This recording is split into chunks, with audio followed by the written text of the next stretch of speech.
आप देख रहे हैं एक लव एजुकेशन सेंटर और मैं हूं केवल आपके सामने। और इस बेहद ही खास एपिसोड में आपका हार्दिक स्वागत एवं अभिनंदन है। तो जैसा कि आप जानते हैं कि प्रत्येक 26 जनवरी को गणतंत्र दिवस के रूप में मनाया जाता है। और जैसे ही गणतंत्र दिवस की जब कल्पनाएं होती हैं तो सबसे महत्वपूर्ण हो जाता है हमारा राष्ट्रीय गान, क्योंकि पूरे भारतवर्ष में राष्ट्रीय गान की चर्चाएं बहुत ही तेजी से बढ़ जाती हैं। तो राष्ट्रीय गान के प्रति जो लोगों का प्रेम है वही देखने को मिलता है। तो सबसे पहले हमें यह समझना होगा कि आखिर राष्ट्रीय गान जो है, भारत का राष्ट्रीय गान जन गण मन है, यानी यह कहाँ से, यानी संविधान सभा ने इसको इसको ही क्यों चुना, यह भी बातें महत्वपूर्ण हो जाती हैं। और इस राष्ट्रीय गान से संबंधित तथ्यों को समझना भी बेहद जरूरी हो जाता है। तो चलिए हम कुछ राष्ट्रीय गान से संबंधित कुछ तथ्यों को जानते हैं और यह कब अपनाया गया, यानी भारतीय संविधान सभा ने इसको कब अपनाया राष्ट्रीय गान के रूप में।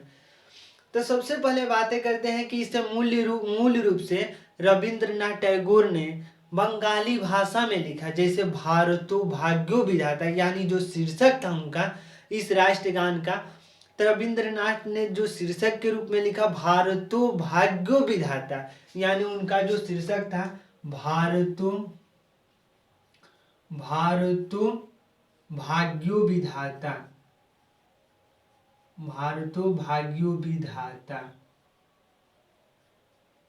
यानी जो आज हम राष्ट्रीय गान के रूप में जो पढ़ते हैं, जो सुनते हैं, तो वो सबसे पहले रविंद्रनाथ टैगोर ने बंगाली भाषा में भारतो भाग्यो विधाता शीर्षक के रूप में इसे लिखा और रचना किया था। इसका जो सबसे पहले जो गायन हुआ था, यानी 27 दिसंबर 1911 को कलकत्ता में भारतीय राष्ट्रीय जो कांग्रेस है, आईएनसी, इंडियन नेशनल कांग्रेस का जो अधिवेशन हो रहा था कलकत्ता में, उसी अधिवेशन में इस राष्ट्रीय गान को गाया गया।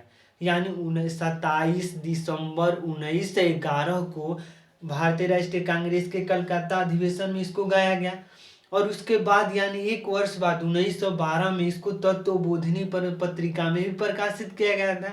यानी 1912 में इसको तत्वबोधिनी पत्रिका में भी प्रकाशित कर दिया गया।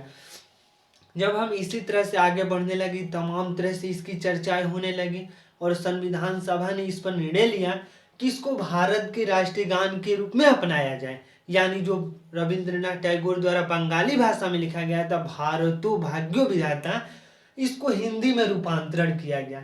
यानी हिंदी संस्करण को इसको स्वीकार किया गया भारतीय संविधान सभा द्वारा। यह स्वीकार किया गया 24 जनवरी 1950 को। यानी 24 जनवरी 1950 को भारतीय संविधान सभा ने इसको राष्ट्रीय गान के रूप में अपनाया। तो इस तरह से राष्ट्रीय गान का भी चर्चाओं 1912 से लेकर 50 तक, तो राष्ट्रीय गान को 24 जनवरी 1950 को अपना लिया गया संविधान सभा द्वारा, और हिंदी संस्करण को, न कि बंगाली संस्करण को। तो इस तरह से राष्ट्रीय गान से संबंधित तमाम अवधारणाओं को समझने की हम कोशिश किए। यह वीडियो आपको देखकर कैसा लगा? अगर आप इस वीडियो के माध्यम से कुछ समझ पा रहे हैं, कुछ आपको लाभ हुआ है, तो इस चैनल को कर दीजिए सब्सक्राइब, ताकि हमारे द्वारा अपलोड किया गया हर वीडियो जो आपके पास सबसे पहले पहुंचे और हम तथा हमारी टीम यह उत्साहित महसूस करें कि हम इस यूट्यूब की दुनिया में कुछ अच्छा कार्य कर रहे हैं। तो धन्यवाद, थैंक यू।